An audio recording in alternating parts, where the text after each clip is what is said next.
Chip. All right, ladies and gentlemen, welcome back to another episode of Don't Be So Brewed. I'm Dr. B, as you can see. I like that. That looks good. I like it. It's changing colors and stuff. The blue and the purple. Oh, I like it. The Migraine Doc, support local Texas. Don't Be So Brewed podcast, all the things. I'm here with my co-host, bro host, without the beard, Zimmy. What up, everybody? Of all your things. Oh, you get all the stuff. Man, I'm like thinking of I need more letters after my name, but I think that's fantastic. I love that he's just got the nicknames down too. Like, people don't need the official titles. It's just boom, Zimmy. Zimmy. It's like its own brand. Thank you guys for, of course, as always, listening, watching, viewing, subscribing, sharing. That's Scott's favorite. He likes when you share. If you have two of something, you should share. And since we have two podcast hosts, you should share. Listen, when your mom taught you that sharing was important, it was true. Right. You should share. And Barney said sharing is caring. So, I mean. And we've had Barney on the show. We've spoken to him. Yeah. So it's true. And now we also have a guest, which is funny because I'm wearing purple, so I guess I'm Barney on this episode. We do have a guest with us here, Aaron, with Revolving Mind Media. Welcome, welcome. Thank you. We'll insert all the clapping and loud ruckus in the background. I only have one thing. I'm not on Zimmy's level. Just all right. single revolving mind meeting. One of these days you'll do some more. We've got an hour. We'll get you there by the end. Right. So one of the things I was going to talk about, we had on another one of our podcasts that works out of the studio, Starter Girls podcast, Jennifer, who was running that episode, had Aaron on that episode, asked me to come on because it was going to be a little bit more sports focused, and I think she knew that. So, Jason was like, hey, it might be a good idea to let Brandon come be on this one. So sat in on the episode, sort of tried to not take over and did by accident. So I had to sort of apologize to her, only because I think Aaron is a fascinating individual. So naturally I had to say, dude, you need to come be on our podcast. We have a little bit more time and we can dive into some of these things that we talked about on that episode. All right. I could tell you about the weird stuff first. So she did this, like, the question stuff like we used to do back in the day. And every question that she asked, we had like a weird link in between it. So it was like, and it started off really easy. It was like, hey, are you a morning or a night person? And we're like, I'm more of a night person. And then she was like, are you more of a cat or dog person? Why don't you just talk about your dog? Dog named Bentley. Well, yeah, who else has dog named Bentley? I'm like, oh, I'm a dog person too, and my dog's name is Bentley. I'm like, this is weird. If you were going to be a Marvel superhero, who would it be? Spider-Man. Spider-Man every time. Naturally. I said Iron Man too. There's a, rich, the ability to, brilliant. Some of those things. Create anything. Yeah, I mean, essentially, like, he's Batman, just way better. I mean, let's be honest. That's like a whole discussion in itself. Yeah, but Marvel versus DC. DC doesn't stand a chance. People don't go out in lines and stand forever and get excited about DC movies coming out. Well, I mean, I think the coolest thing about Batman, though, is that Batman doesn't actually have any superpowers. Mm-hmm. He's just kind of a badass. And he's rich. Yeah. What's your superpower? I'm rich. Yeah. Right. And it's basically the same with Iron Man. Like, we just recently, me and my wife have been on a kick kind of going back through some of the Marvel movies. Oh, nice. Yeah. And watching the Iron Mans, like, I think it's the third one, his suit, like, breaks down on him, and he had, like, basically everything falls apart, and he's without his suit, and without it. And when he doesn't have that, he and he's got these people coming after him that are freaking superhuman. And so he has to, he's like a rich MacGyver essentially at that point. He starts making all these. That's the one where he met that kid. Yeah. Okay. Yeah, and the kid helps him charge it up, but he's making these like one-off weapons. He like has this glove with wire on it that he sharks. Yeah, exactly. Everything. And it's like, oh, I'm brilliant, so I can just, I come up with all these things, and no matter what, I'm gonna win. So I'm sure that could be a fun one. If you're watching, drop in the comments. Who would your Marvel or DC, I guess, so we'll make it inclusive. Or if you are like Spider-Man and have a dog named Bentley, definitely join Just in. come Is hang it out the with same us. breed of dog? No, Golden Doodle for me. Yeah, Okay. mine's just a toy poodle. Well, at least we know your wife's not cheating on you or anything like that. So that's good. I mean, Poodle, Golden Doodle. That's kind of I in the mean, same yeah, family. it's pretty close. I mean, It's pretty it close. could be, mommy daddy type Nah, stuff. this one Be was careful. imported from Australia. Be careful, so. Zimmy's gonna get jealous. Like this is kind of how we connect, and so he's gonna be like, "What the hell, Golly. dude? He's Stepping gonna on have my a turf Bentley, here." He's gonna have a Bentley next week, and it might be a car. No, it could be. I mean, if it was going to be anything, it'd probably be a car. There's no Well, question that's about why it. that's why I named her Bentley, so now I can say I got my Bentley at home. That's exactly so, right. you know. That's the way to get one for sure. You would that's totally you. You would do something like that. Like, yeah, I got a Bentley at home. Like, what? You never spend money on a car like that. I would never do that. Uh-huh. It Yeah, we wouldn't know. matter how much I had it either. It just would never happen. It wouldn't matter. Like, So no, it wouldn't. So what was your first car? I had a Hyundai Elantra. Okay, That was- so you didn't have a Hyundai Elantra. no, All right, so we broke the curve. We're good. finally. Well, it was a okay. good game. I just out of curiosity, what was your first car? Mine? Yeah. I had a '87 Monte Carlo SS. Are you serious? But it wasn't like in 1987. It was like in 1995. I had the opposite. I had a 78 Monte Carlo. 78 was the one that I fell in love with. So what got me into Monte Carlos was my grandfather had a 78. And when I was a young kid, he let me sit on his lap and drive, right? So I was able to like drive this car through the apartment complex, and I thought that was the coolest shit ever, Mm-hmm. and just fell in love with That's cool. that style of car. Naturally, makes sense for you. Yeah. Scott's a really big car guy. If you know, like, if you want to have something to relate with Scott on, or just get lost for a minute, you're like, oh, okay. What was it the other day? Somebody tried to. Oh, I think it was at the concert this last weekend. Somebody tried to throw out some BS about a car. Scott was like, Put him in the no. place. Oh, it was Joe Mac. "Was it Joe?" Oh yeah. Oh yeah, it was Joe. It's like was some like- jagoff in his '05 GMC Sierra with cloth seats and whatnot, parked on the sidewalk. And Oh I no, can't it was load he my was truck. he was talking with the cat lights, and Zimmy was like, "GMCs don't have Like, cat lights. shit, That's a yeah. Chevy thing." I'm like, dude. Literally, that was the one. He said that, and I was like, "Damn, bro, you don't mess with somebody that knows their stuff." And Right. I'm like, dude, my shit's an 06, so it can't be my truck that's sitting right there parked in front Yeah. of us. That's great. Well, because basically, so we had a concert out at Northside Draft House. Yep. Were you performing? No, No. we were definitely not performing. I mean, sort of. We were just there talking to people, which I We're guess just kind is of performing. supporting the cause. Like, we like to give back as much as we can to the community.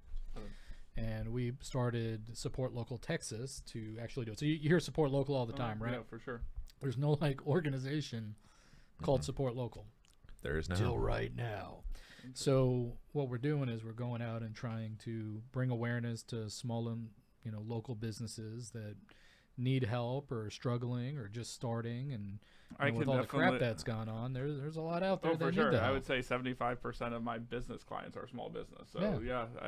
the retail industry is struggling. We have a small little winery that Yeah. could be involved. So So now's the time where that all need to entrepreneurship's work got to together. really come through, right? You Because have if to. you just stay stagnant and like, I'm just going to wait You're for gonna this fold. to happen, game over. Right. And it's kind of wild because you look at it like 3 months of time, 4 months, whatever it's been, these ginormous companies just collapsing. for sure. I mean, I almost wonder how imminent it really was. Would they have Right. had another year Well, or two? that's my biggest thing about this is 2 months doesn't shut down a business. It shouldn't. It's If it's struggling run for- right. Right, correct. It's been struggling for years, and I think the pandemic brought to light a lot of issues that were underlying with a lot of businesses previously. So tell us about your company. So you do all kinds of media? Or? Yeah, so our agency is structured into 3 divisions. We have a athlete division, so doing endorsement deals, foundations for professional athletes in the NBA world, NFL world, as well as fitness influencers. Okay. The other third is I'm a fitness influencer, if you hadn't Yeah, noticed. I was gonna Yeah, say. fitness in my pizza. mouth. Yeah, fitness pizza in my mouth.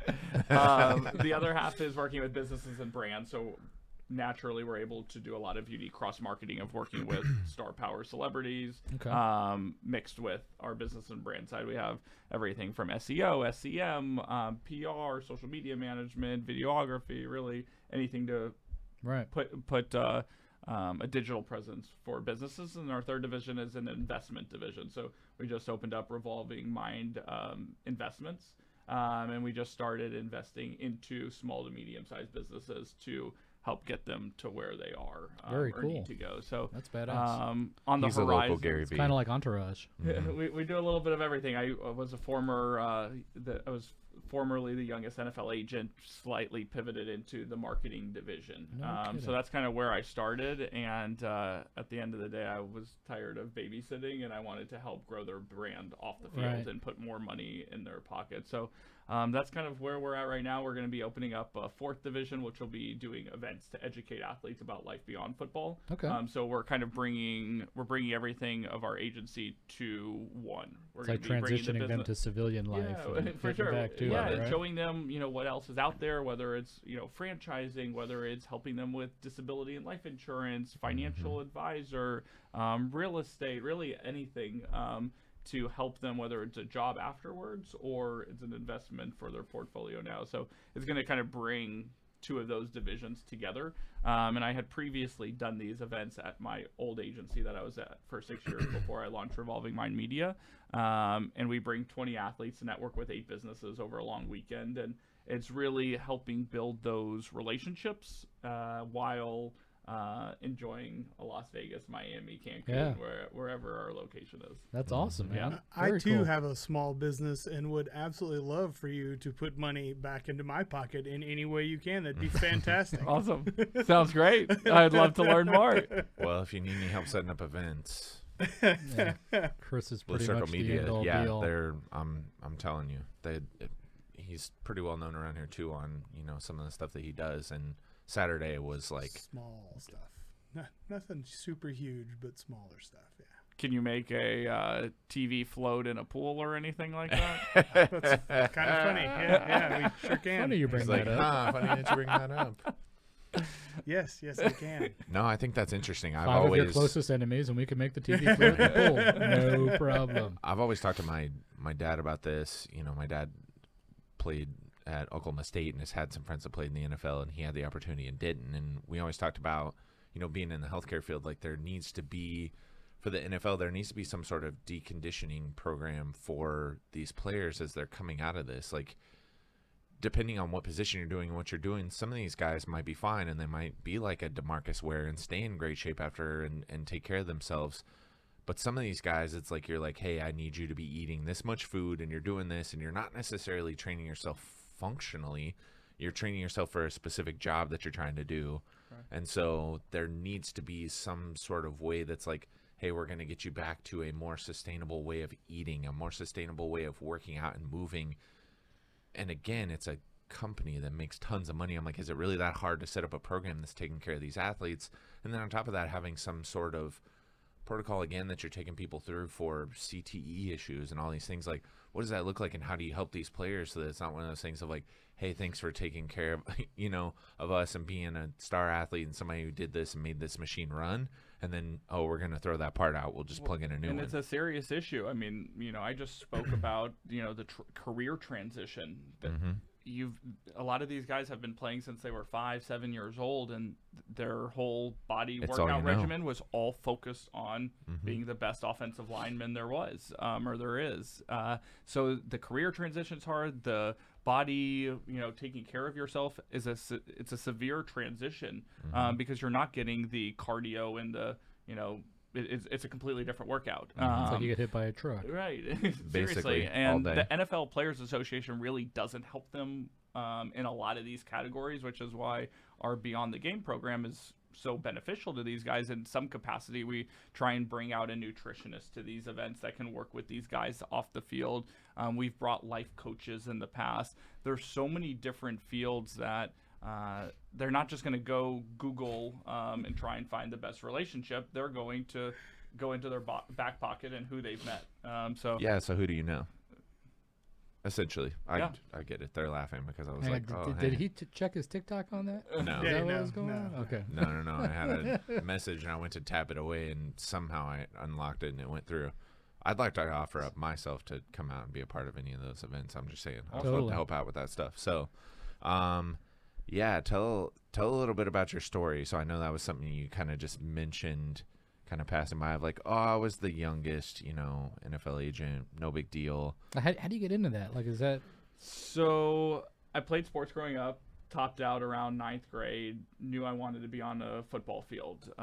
Since I was 12 years old, I've told my parents I wanted to be an NFL agent. I like the business side. I like the negotiating side. I like the sports camaraderie side. I felt like after I left playing professional sports, I missed the locker room talk. I missed a lot of that camaraderie that you really just don't get anywhere else. That's another hard part of the transition is they have this camaraderie. They have this group, and now there's That's a lot of gone. people trying to take advantage of you or whatnot. So is that typically? And sorry to interrupt, but is that typically like when I think NFL agent, I think L.A., New York, Miami. Is that? My upbringing, I'll hit on this. Yeah.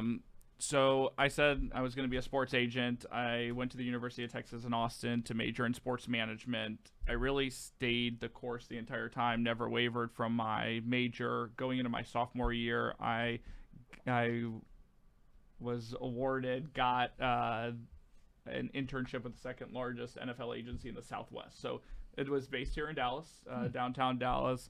He was the largest agent in Dallas. There was a larger one in Houston, but in the entire state, Southwest area of the country, he was the second largest. We had about 40 clients under representation, 35 to 40 at all times. Some of the names were Dan Bailey, Anthony Spencer, Jason Hatcher, a lot of local guys that went out and beyond. His previous portfolio was Donald Driver.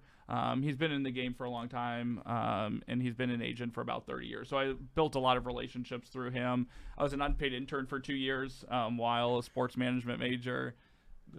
That was another one, by the way. When I first went to college, I was a sports management major, too. Yeah, that was the other one I'm remembering now. I'm just sorry. I know you're making fun of. And I did know one of those guys. Which guy? Which guy? Dan Bailey. Which is? He was the Cowboys kicker. Okay, good for you.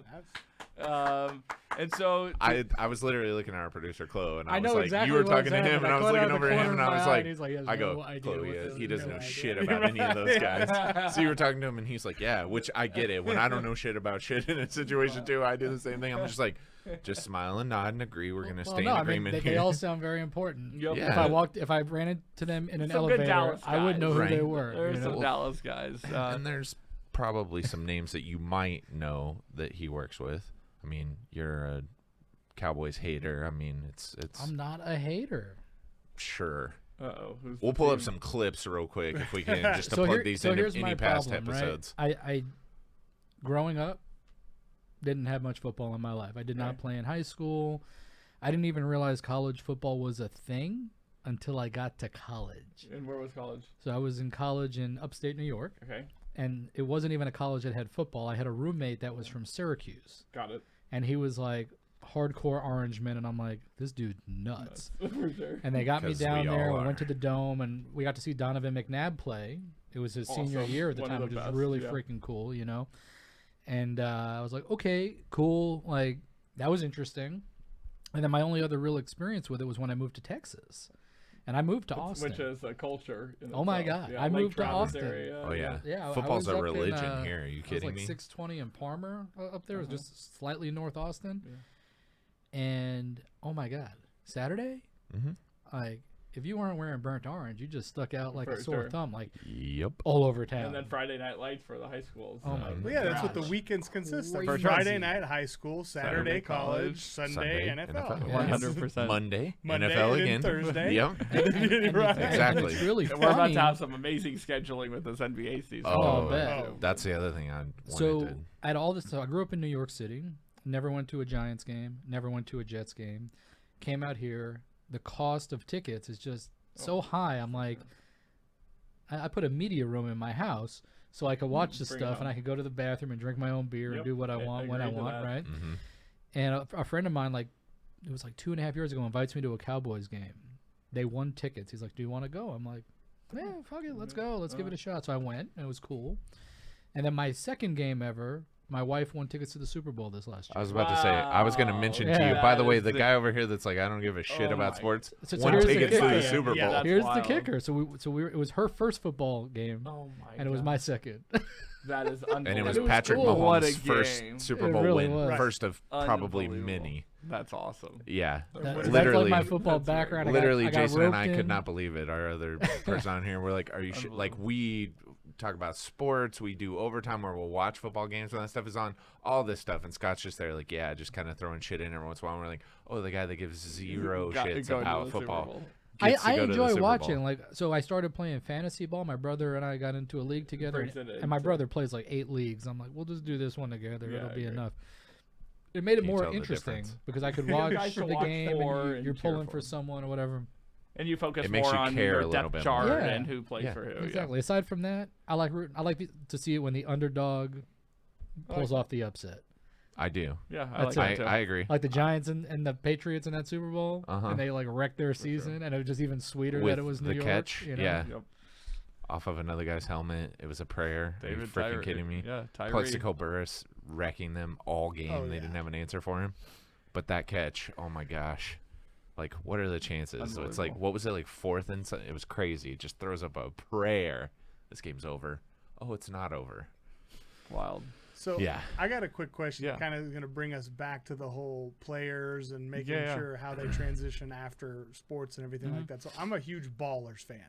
Okay. Yep. Love watching Ballers. Me too. Yeah, dude. Me too. It seems like it's kind of closely follows a little bit of reality. Yeah, so I actually think it follows a lot of reality. Okay. I think the culture in families and people trying to ride coattails is a real thing, and just trying to be part of an entourage. I think that's one of the hardest conversations to have with my clients early on is I'm focused on putting as much money into your pocket as possible, and you might think you are on $1 million a year contract, but you're really not making $1 million a year. State taxes, they have to pay state entertainment tax in every state they play in. They pay their financial advisor, they pay their negotiating agent. They have so many expenses as it is that my focus is like cut as many strings as possible, and I think that's something that does bring to light. I think the party scene, especially in Miami, is a real issue of players playing in Miami. You do see them a little bit more in the spotlight, or there's more issues down on South Beach naturally, and I think I do think Ballers does a great job on it. The one season that I thought Ballers took a bad diversion was when they got into monster trucks, and it looked a little, I thought they were going a little downhill, but this most recent season I think it picked back up, and the negotiating styles with the teams very, very accurate on who they're talking to with the GM, who was the Rock type in the final season. So I actually thought they do a very, very good job and don't embellish it a whole lot. So, like, towards the end there, when The Rock is trying to negotiate deals for all the players to get better coverage afterwards, to take care of themselves, to help injuries and stuff like that, is that something that you see a lot of, like, do the owners and managers, is that kind of something where there's a huge clash with that kind of stuff? Or? There is a large disconnect in the after you're done playing / making me money, what that coverage is afterwards. And it's a serious issue. The players did not bargain it into the contract, and one of the issues with this new collective bargaining agreement is the majority of players in the league are on a minimum contract. So that's about, I say only, but only like $550,000 pre-tax, pre-paying everyone. So again, I say only, but they're only bringing home around $300,000 when it's all said and done, and they want that check, right? They want that income. So they passed, I think a lot of the minimum salary players voted to have this football season that's on the horizon.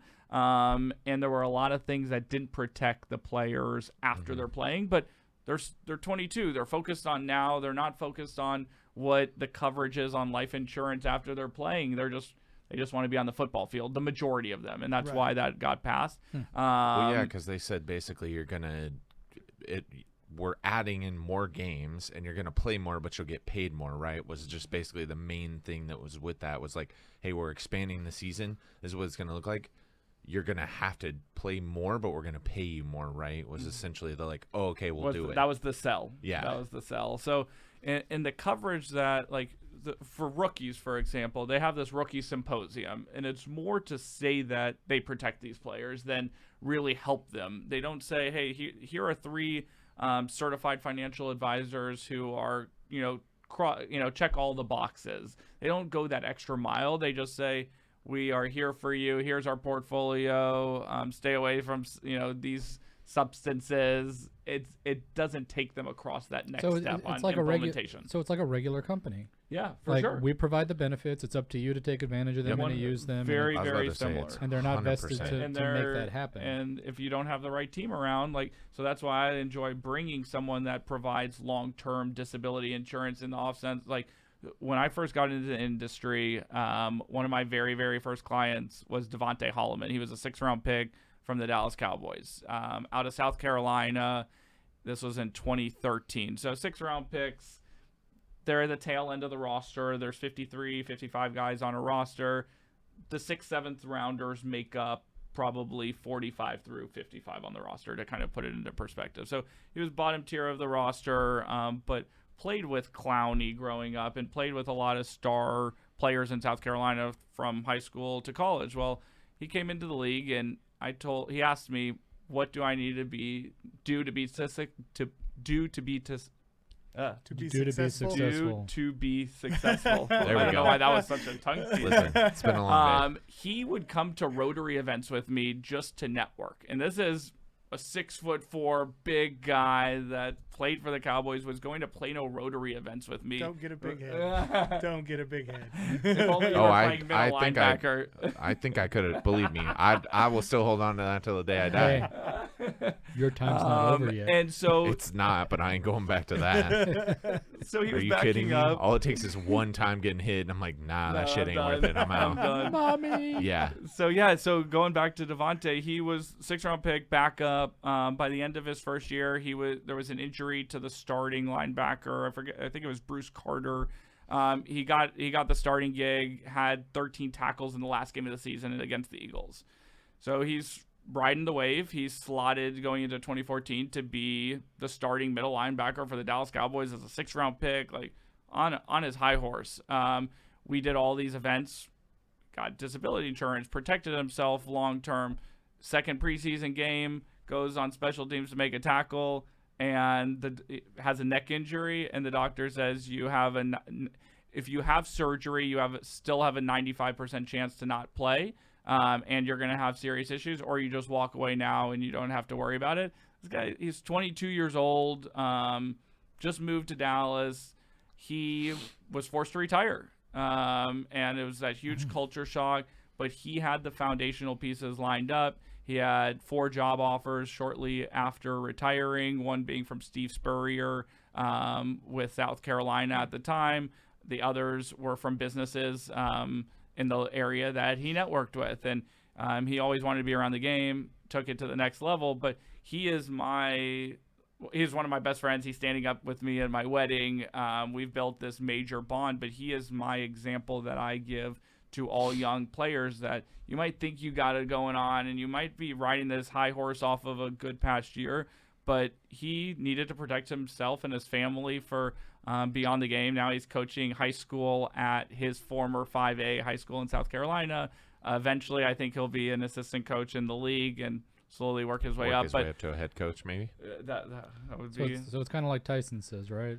Everyone's got a plan until they get punched in the face. 100%. Yep. And it was just, now what? But because he did the right thing, and he would take business cards and email these business owners and CEOs directly, and not have me as the marketing agent or his agent help him out. And it's smart. So remarkable. Awesome. So, now we're working with someone like Jalon Smith, who owns 12 different has equity in 12 or 13 different businesses at the age of 24, that he's now the guy that I really show as, he's doing it right. It's not a quick cash grab on an endorsement deal. We trade equity over most deals. So I try and show that through these examples and these stories that it's not always beautiful. It's not always peachy. You can be done playing before you know it, but if you have the foundational pieces, you have the right financial advisor, the right insurance, the right network, you have an opportunity to be successful. But the NFL doesn't lay that out for you in the right way. Right. Scott, who's Jalon Smith? I don't know, but I made some stuff for his car. Oh yeah, you did. Yeah. Oh, on his with the orange Cadillac. Yeah, I helped out with some of the speakers. Yeah. So he's the middle linebacker for the Dallas Cowboys. Did you by work the way. with what's his name, who was kind of overseeing the project? Oof. They're not in business anymore. No, what's his name? Is it Chris Ungaro? I think it's Chris. Yeah. Names will be removed but for yeah, protection, so apparently. so we do a bunch of engraving and all sorts of customization. So all the black acrylic that was engraved with his logo on it, we had actually created. Oh, very cool. That's awesome. So you may know, working with him, like what did the situation look like with him coming in? Because the Cowboys technically took a really big risk on him. So he had a massive injury his senior year, right? Didn't play in the bowl game. Had some nerve damage to his foot. Was in the bowl game against Ohio State. Was it in the bowl game when it happened? Yeah. So had a horrible injury, caused some nerve damage to his foot, and basically right before the draft when you're going to get picked up, and like this could literally just wreck everything. Like kind of like you talked about, everything's good, killing it. I'm going to move on to the next level. Like I'm that level of athlete. The Cowboys doctor was involved in the surgery process and his Really? rehab. Wow. And so the Cowboys had inside knowledge on I mean, recovery it was nerve everything. damage, so you never really know. But so how does that work? Do they kind of? This is gonna sound terrible, but do they kind of own you? Like, I mean, from a medical health aspect, because you're an asset to them. They have an unbelievable screening process. So leading up to the draft, they send their doctors to meet with players. They put them through like their own agility and combine drills, and players are obviously willing to do anything and everything because they're trying to get drafted. So it's kind of a give and take. I wouldn't say it's like this is what you have to do. But it's like you've got to get surgery. Yeah, so we're going to there's send certain our things doctor. they won't let you do. Like, Ben Roethlisberger, when he was out riding a motorcycle and had the whole injury and all that, it was like that he technically was not supposed to be doing that. Like, there's certain things that they don't want you taking unnecessary risks. But in this situation, though, like, so at this point, he had not been drafted by the Cowboys. Cowboys were an interested party. Yeah, so the Cowboys drafted him in the second round, very early in the second round. Okay. Even with his injury. Yeah. And they knew he was not going to play his entire first season. So they're spending a high draft So they drafted capital. him knowing he had an injury. And it wasn't like their doctor performed it, but their doctor oversaw in the operating room what was going on to make sure that it was inspected. And advised Jerry and Steven that this nerve is going to rehab. He wasn't able to put his foot down. He had a drop foot. So he wasn't able to plant. And as a linebacker, that's what you're doing. You're planting and you're going for the tackle. So, outside of cornerback, that's probably the most planting outside of running back and wide receiver to hit the ground and go upfield. So yeah, they were involved in the entire process. They took a huge risk on him to kind of go full circle to like what his foundational pieces were to be successful was number one, how he talks to people and basic things that we look at as relationships, but really taking that added step to look people in the eye, be on time, dress right, like a lot of these the owners important and things GMs, that'll matter, which again was why he got an extension early. There was a lot of stuff that went into that, but I mean, I remember his first season that he played, they had to. So when he's talking about drop foot, the nerve in the front of where your shin is paralyzed. So that's he your can't. arm, right? Yeah, but people can't see my leg, smartass. You want me to go real technical on you? Dickhead. So the psoas muscle. Yeah, there you go. That's from previous episode. But along your shin bone, the nerve that runs right there, that's so he can push off, but his foot will stay like that. He can't bring his toe back up.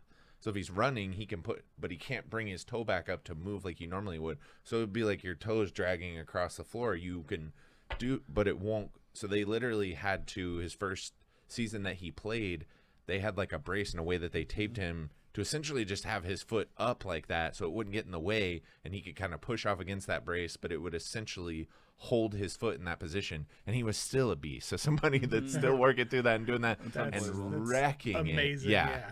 And one of the other things that it ended up being a smart pick, by the way. Again, Cowboys. For sure. He was a Pro Bowler this past year, which is unbelievable. But the thing that I knew was most unique when I first started working with him was he had built his own management agency. This agency had an in-house CFO to review all equity deals that I was bringing to the table. He had a business advisor that was on the ground. He has an in-house and social these weren't media like coordinator. entourage people. These are like this was a people team he that he had built, and they still are. to protect his I work interests. with them, and they are so thorough with everything. An in-house PR team. He had all these individuals in place. Smart. And what is he able to do from that? Is he's able to tell his teammates, come to my agency that he will end up profiting on. So it's a full circle that, again, smart. He did this you guys work through my guys. They take care of all this. Yeah, Rise Sports Advisors. Damn, they have it going on. I didn't even think about that. It's very, very smart. And I'm on the bandwagon of players, especially going into the league, that they don't need an agent. Coming from a former agent, that's a long topic of conversation. But they're slotted. They know how much they're making. They can hire an attorney to review the contract and pay them a flat fee, and then they have the other pieces in place. They don't need the agents that are negotiating their contract. 9 out of 10 of them are not doing the endorsement deals, marketing deals, and things along those lines. That's where I come in. Right. And he knows that's a future conversation though. So what did that relationship look like then? Because I love things like this where you're sitting down with someone and you're like, how did you get connected with them, and then how did you start to build this to be like, hey, I want to be your guy? Yeah. So going back to the early 2013 days with Devontae, I just kept staying around the Cowboys organization, and I was at a charity Not a bad event. organization to stay around. I was at a charity. I was at a Von Miller charity football camp. Oh, cool. It was here in Dallas. He's from the area, and there were 2 Cowboy 6th-round picks that were helping volunteer. It was Kayvon Frazier and Anthony Brown. Anthony just signed a 3-year deal back with Dallas, and Kayvon just went to Miami. Yeah, both those guys are playing now, so that's fantastic. I didn't even think about that. So they were are in Jalon's rookie class, and so same class as Dak, same class as Zeke. So I was making the 6th-round picks more money than Jalon was making his first 6 months in Dallas, and he saved me in his phone as Aaron Money Guy. And I'm still in his phone as that. I was bringing that's a good way to be known. The first few deals I brought him were Lyft Transportation, Toyota, iCryo, and they were pretty substantial deals. So we just built a really strong relationship. And I'll never sign any of my guys to an exclusivity. I don't know everyone. Their agent doesn't know everyone. So I'm on the team of put as much money in these players' pockets. Right. So let me get to work, and I'm going to bring as much money to these guys. And the biggest thing that we do is we make sure they believe in the business and the brand. So Jalon, everyone drives Uber, he does Lyft. Everyone drives Ford, we're going to do a Toyota deal. He doesn't want to follow what everyone else is doing, which makes my job fun. I get to be more creative. I don't have to go to the just normal Gatorades. We go to Essentia Water. So we found all these opportunities of middle business, large business that are trying to get to that leveraging next level. his fame And to he's got take small mid-market companies up, because that's where, if he gets equity stakes in that, it's going to make the most for him as well. Long term. I mean, without a question. That mailbox money. So yeah, that's kind of how I got there. I was just helping these 6th-round picks, and it brought me to just results of like, hey, and if this guy's doing this, everything I've done is referrals. I don't go out and seek new clients or players. If a player like Kayvon goes to Miami, there'll be new relationships that I'll make out there. But I'm not going there. I remember when I was 21, I was going to sit at the team hotels for 7-8 hours when the team would get to Dallas, just to try and build my rapport and my connections when I was an intern.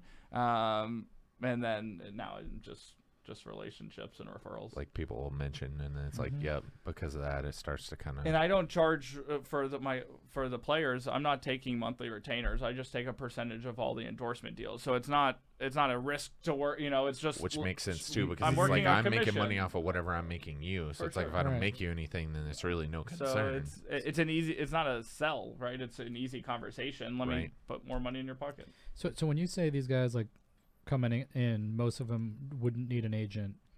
At what point would they need an agent? I think their second contract. The second contract, there's a lot more nitty gritty. how like the date, for example, on when the second and third year hit. Is it on the 5th day of the calendar year? Are there workout bonuses? There's just a lot more to dive into, and you're also shopping your client to 31 other teams. Workout bonuses, that's a thing? Oh, yeah. Interesting. Yeah, and right now they're all virtually. So they are at home. They sign on with their strength trainer on Zoom, and they have makes an sense. workout. It's what you want for them to be, but it's like, hey, we're gonna bonus you. All right. Yeah. You hear about all this stuff. I've never heard that before. That's why. I was like, So there's just a lot more to go into, a lot more you can ask for when you're a rookie. You were drafted 27th. This is we're giving you an opportunity, and then once you prove yourself, it's like, now I've got the cards. Back in the day, there was a lot more negotiating. Now it's stacked on how much these rookies are going to make. This is what you can get. The second year, I think or the second contract after their 4 or 5 years on a rookie deal is when it helps to have your agent leveraging. He can leverage that I'm talking to the Seahawks and I'm trying to ship you to the Raiders. There's just a lot more games you can play that I think just an experienced agent would help out with there. Interesting. Yeah, my workout bonuses are being able to fit into certain clothes. Yeah. It's similar to mine. Yeah. Or the ability to maybe one day have a hamburger again. That's one of the best steps. arm curls. One of the best arm curls. You're lifting it up there. Baby steps. So what do you think about this Dak deal that's going on right now then? Is that still not done yet? That's still not done yet. And there's a lot of rumors that were coming out, and then everybody came out and they're like, that's not true. Like they were like, Dak's asking for $42 million and all this stuff, and they were like, his "That's brain not true." going. I want to hear what he has to say. Are you allowed to say? That's Yeah. the bigger question. They're close on the deal. I think the deal gets done before the July 15th deadline. Really? You think it's going to get done? Because everyone's saying it won't with the cap hit now. I think when you look at the quarterback position in the NFL, I look at the Russell Wilson, for example. As soon as he got paid, they haven't won it since. Mm-hmm. The teams that have the cap-friendly Mahomes deal or the team-friendly Brady deals, those are the teams that are making it. Yep. It's Lamar Jackson. I don't think it's necessarily the right move, but if you're messing with a few $1 million of 35 a year compared to 32, which I think is more in his slot. I think you just get the guy signed. There's not a better option out there. There's not a free agent out there. They're in win now mode. I consider him a top 10 quarterback in the league. I put him probably number 10 when I look at my rankings. So the issue that the Cowboys are going to face is on a cap side. They have the top paid running back. They have the number 2 paid wide receiver, and now they're about to have the second probably highest paid quarterback. I look at Zeke as a top 5. I look at Amari as a top 10, but they're paying all their guys as top 1 or 2. So when you do that, you're going to end up spending all your cash, and it's going to pinch other positions later on. But if you're in a win now mode, you got to get your guy in there. You got to try and win games. And the Dak situation is interesting because it pays to be, nobody wants to admit it, it pays to be the quarterback for the Cowboys because of the exposure that they get. So I think he has something like and they've got 14 endorsement deals that he does with like big companies. And he's been making under $1 million like for his first 3 years. Mm-hmm. So they got him on such a team-friendly deal that he was so late in the draft. outperforming. Yeah, he was way outperforming his contract, but he was getting deals from. So what happens with these contracts? Like, you're negotiating for an extended period of time. Right.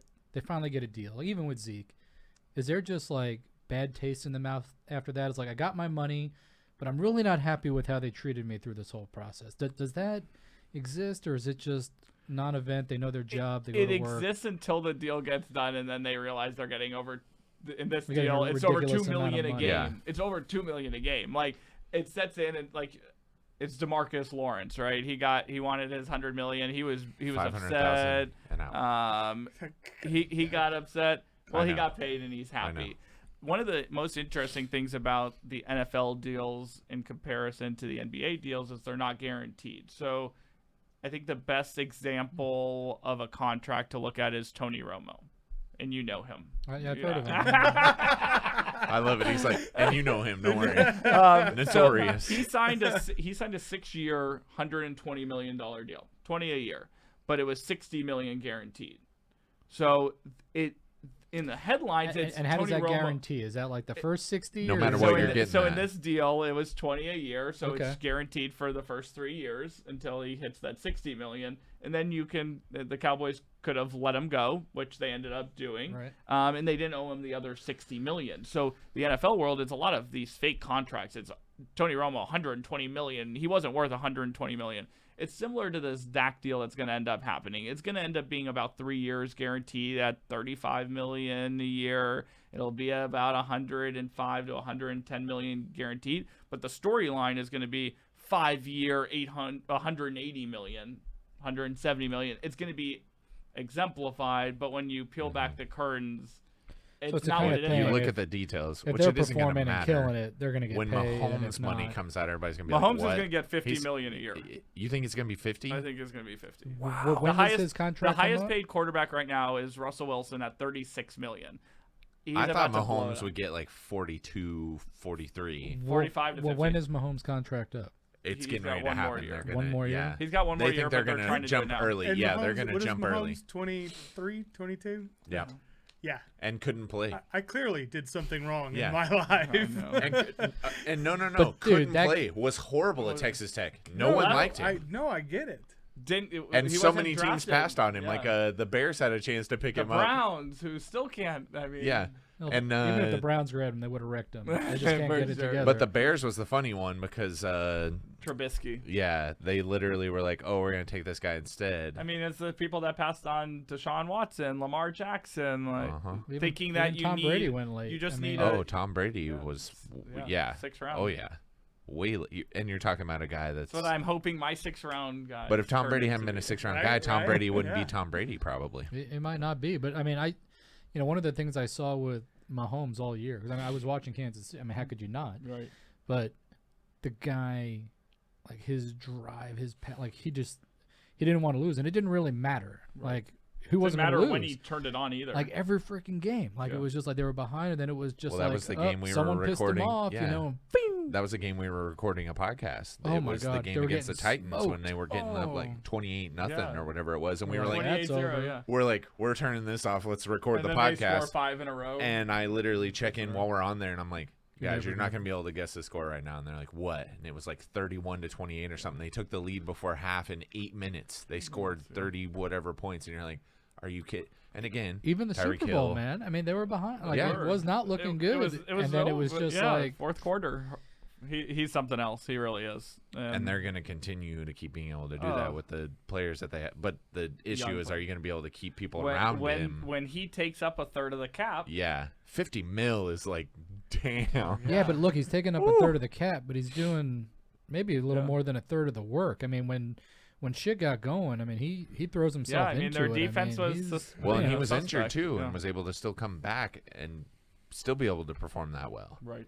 Which, you know, it's impressive, believe me, yeah. for sure. And I love talking about stuff like this because, you know, the potentially insider information, they're going to get the deal done. Because I know everyone was getting all the Cowboys fans are getting upset with Dak because they're like, why can't you just sign this and do I all just this? think I'm like, you don't deadlines- know all the terms. I just think deadlines makes deals, and in this situation, I think it's the right move. He loves. Wasn't Dallas. it more about the length of time, like a Yeah, little bit so of money, but it was more about the length of contract? He wanted to He leverage wants a that. 4-year deal.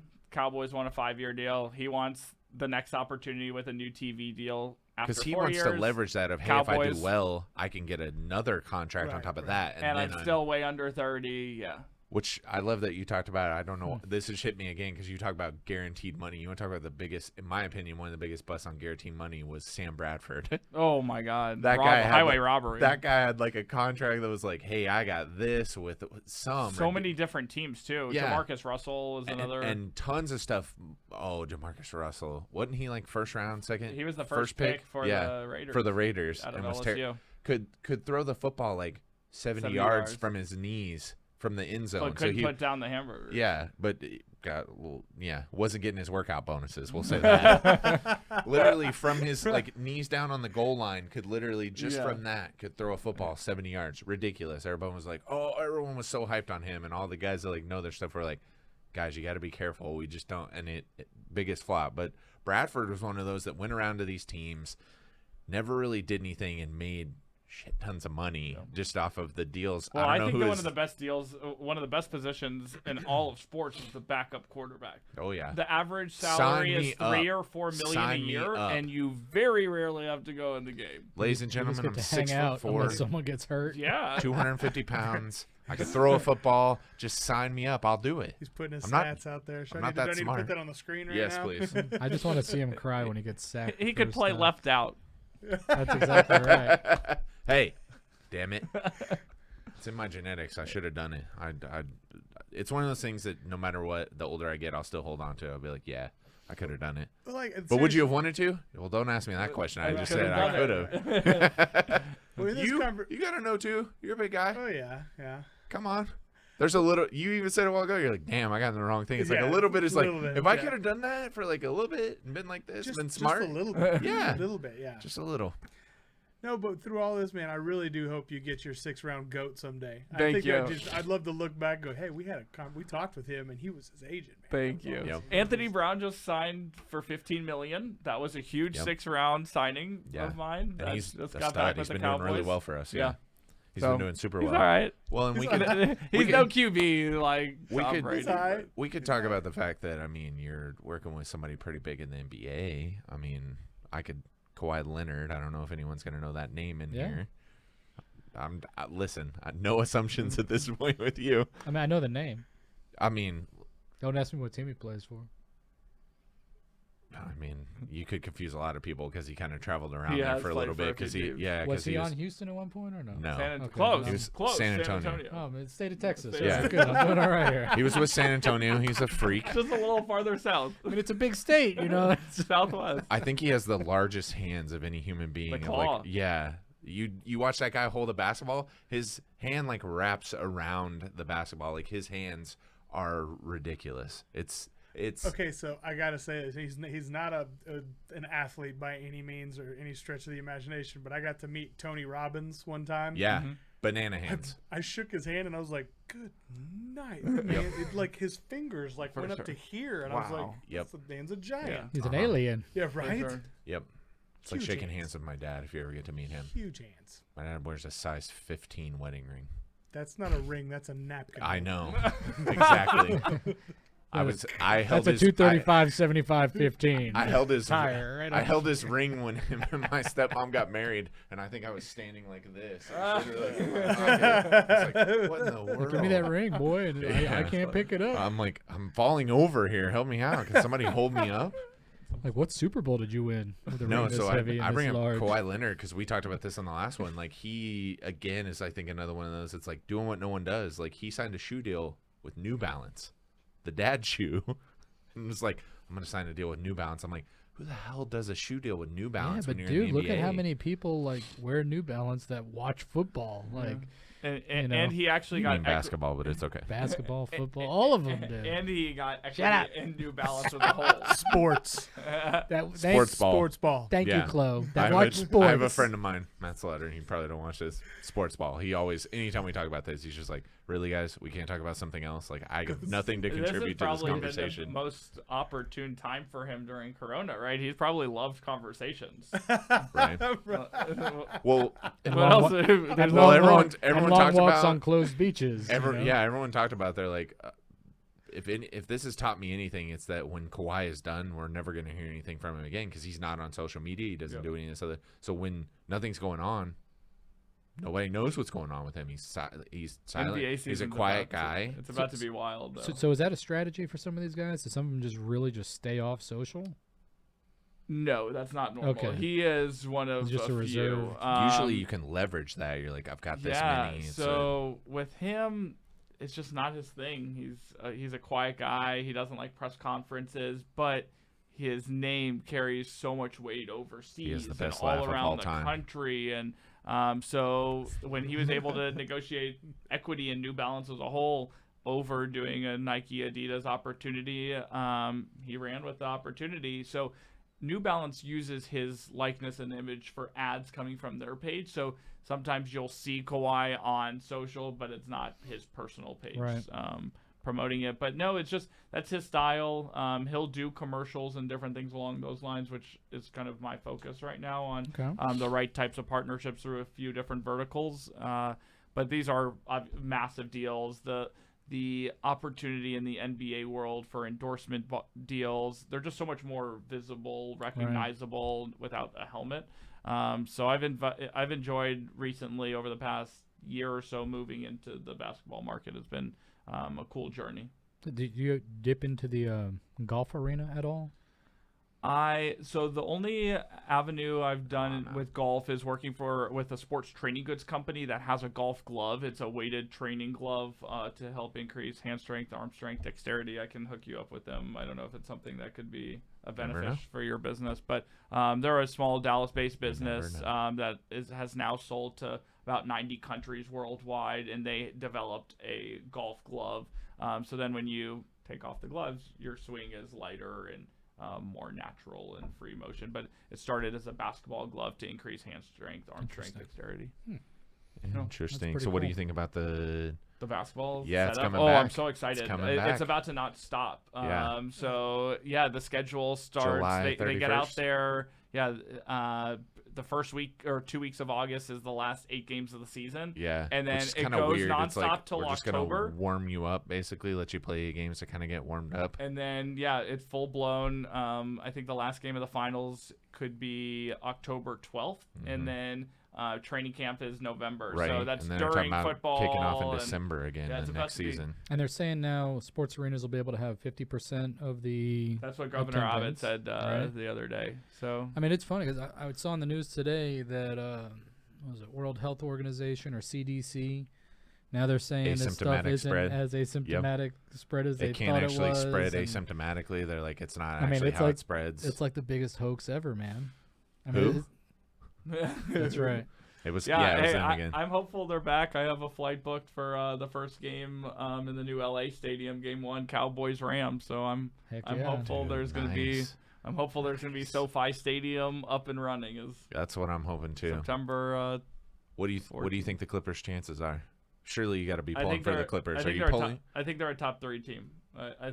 Probably top 2. I'd agree with that. I'd say 3. Well, Billy Crystal would be happy. Okay. I'd say Lakers. I'd say top 2. They're top 2 for sure. I think they're better than Milwaukee. I don't know necessarily that they could, how well they would fare against them, but I think they could do better than. I think they have a deeper roster than. I agree. Than they do. I put Milwaukee, LA, and LA as the top 3 teams. Because it's basically it's LeBron. Giannis, and that's it. And LeBron has willed it. I think playoff LeBron. I saw them talking about this the other. Playoff LeBron is a different LeBron. It's a different individual. I agree. Game 1 against the Golden State Warriors. I mean, we went to that game together. He played. He's the next level. My wife got tickets to the Mavericks Lakers, and so we went and watched them play. And that was when, it was So it was real close, right at the end of the game. And was it you or to my wife? I looked over at somebody and I said, "Hey, watch what's going to happen here. Mm-hmm. They're going to drive. LeBron's going to kick it out to Green because now they have Green. That's sort of his thing." And I was like, "Danny Green's going to hit that 3 and it's going to go into overtime." Yep. Like it, literally just boom, hit that, and then and then it's like watching it really happen. Like you're watching it at home, and it's just like. But him and Anthony Davis he makes out it there look so effortless. Oh.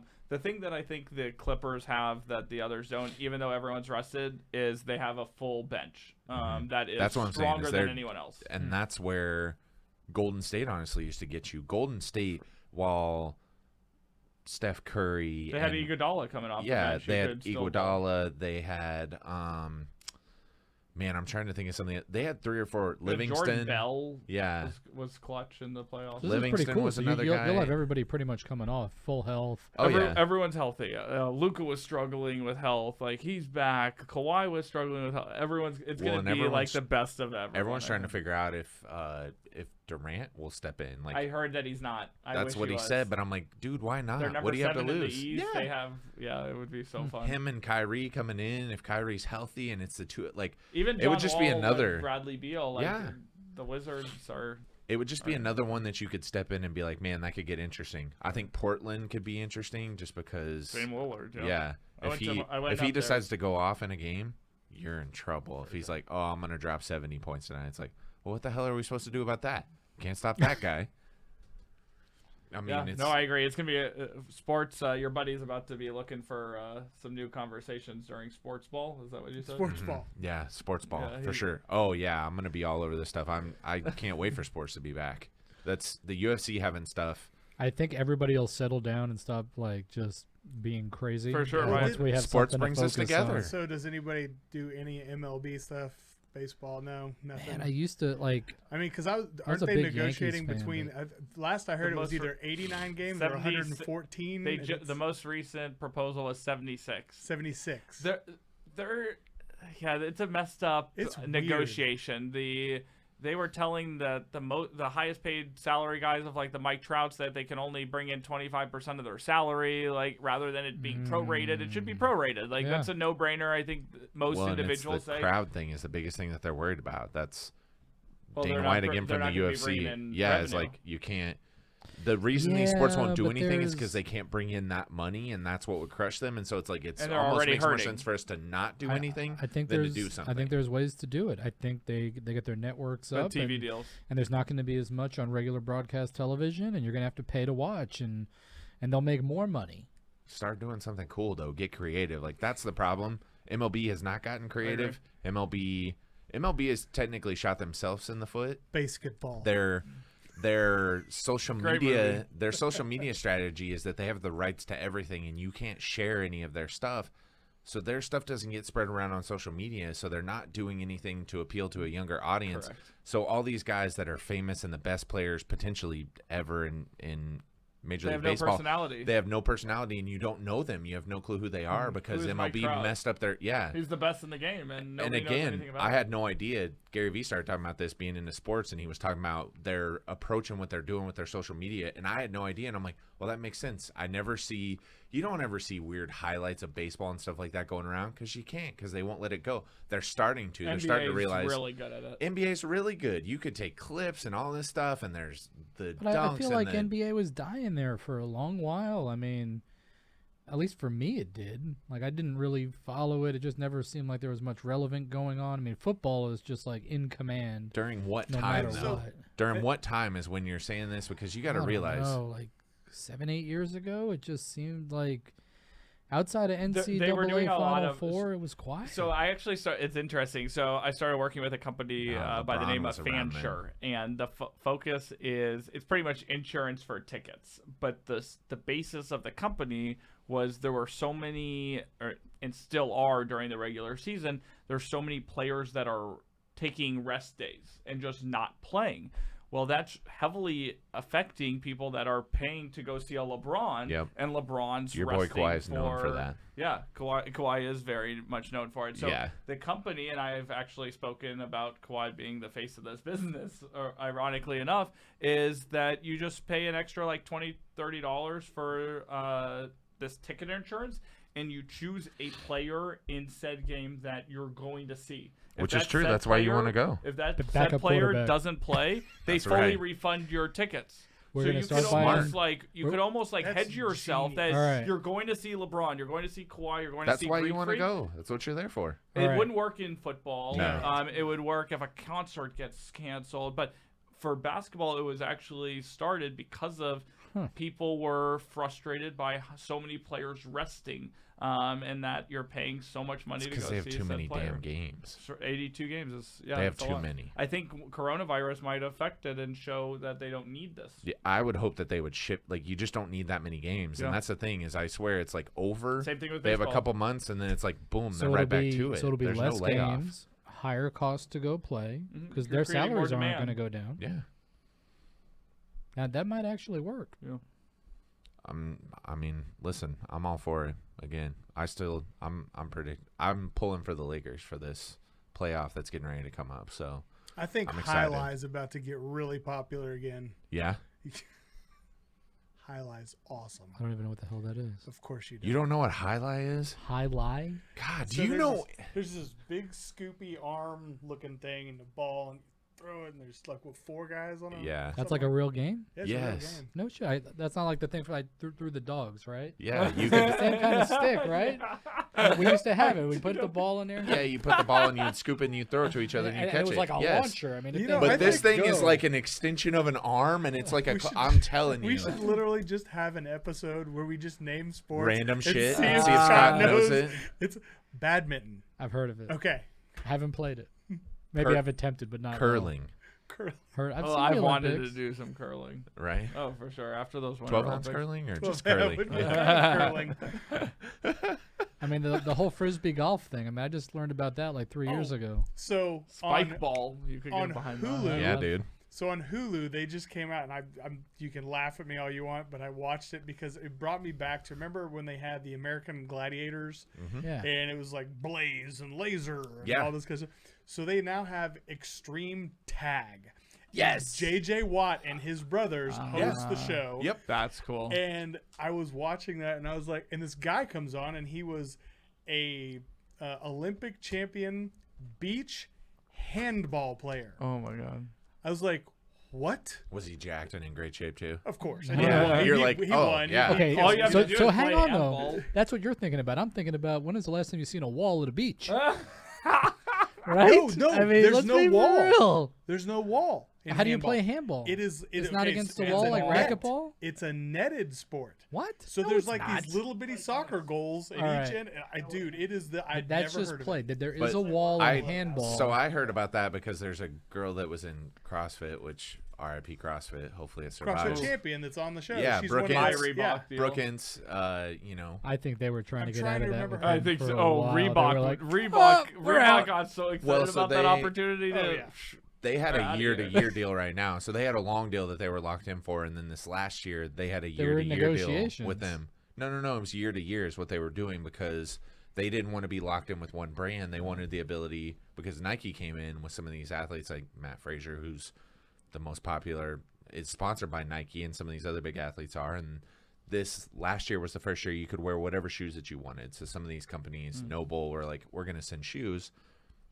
For those of you who have no idea what we're talking about, CrossFit, the CEO and founder, Greg Glassman, was an idiot and put his foot in his mouth so far that it came out his ass again and made some very racial I statements. heard he even opened his mouth to change feet. Yeah, I was about to say. And so he sent an email to someone that was like, hey, we need to make a statement about this. We need to make a stance. And he was like, you're out of your mind. You're ridiculous. You're trying to steer this as you're racist. I think you need to go get checked, your brain checked or something like this. You're a dumbass. Like, this email got leaked. And then on his Twitter, he said, oh, it looks like it's Floyd-19.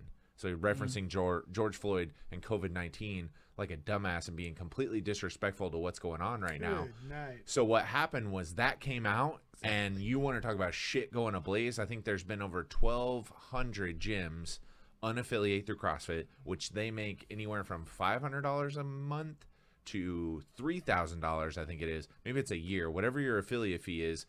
If you were originally in way back in the day, the fee is like $500. It goes anywhere up to like $3,000 or $4,000 to be affiliated with CrossFit. And all these gyms like, we're out.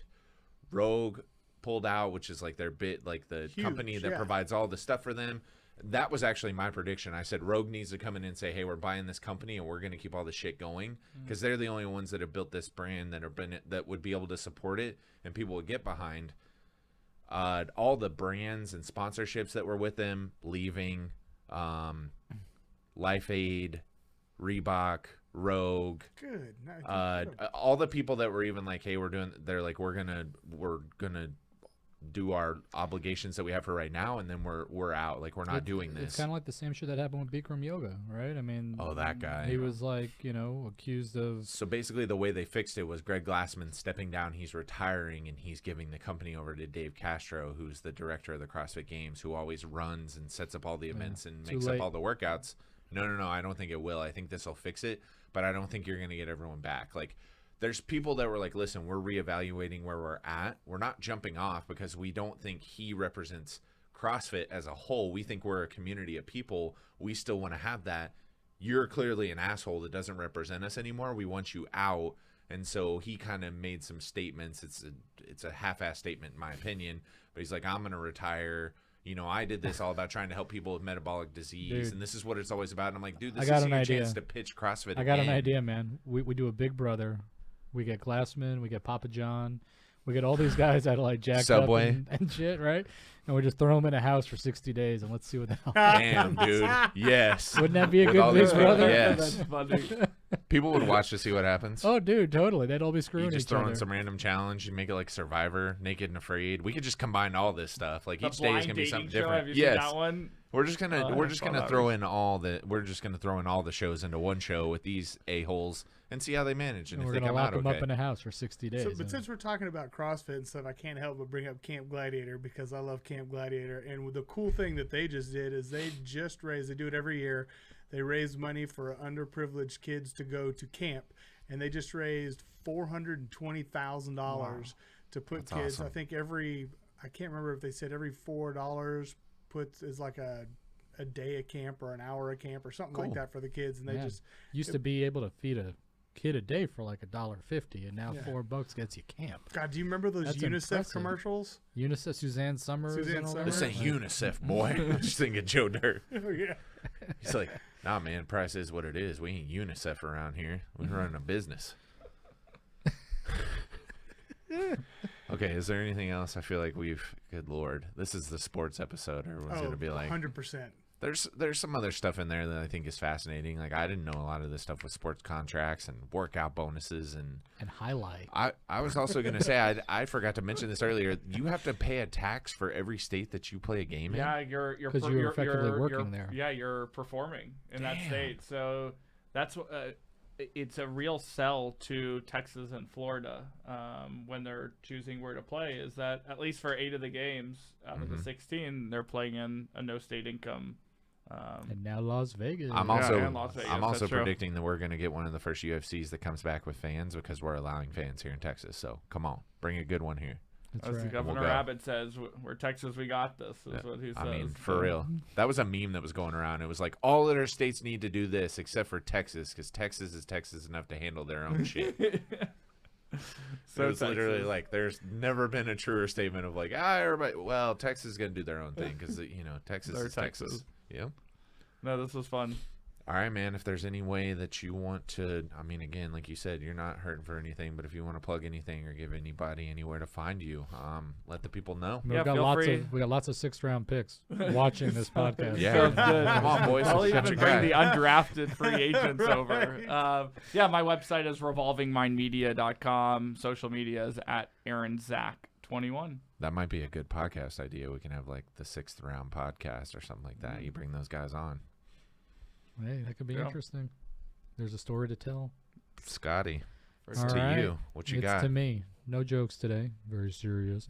Want to thank everybody that came out to the Support Local Texas event at Northside Draft House this past weekend. It was a great time. We raised some more money. Fantastic It's going to time. go back out to the community. And we're going to do it again. We're going to do it again. I don't know what day. Is it a Saturday or a Sunday? We're doing Saturday again? Saturday. I know it's July probably. 11th. Do you know what day that is? It's a Saturday. July 11th is.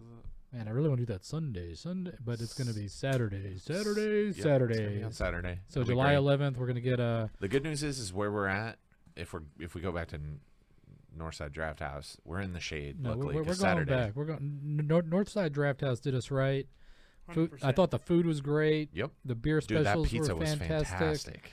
I mean, it was nice. The patio's great, and They have something like 40 or 50 beers on 50. tap or something like that. I Yeah. counted them.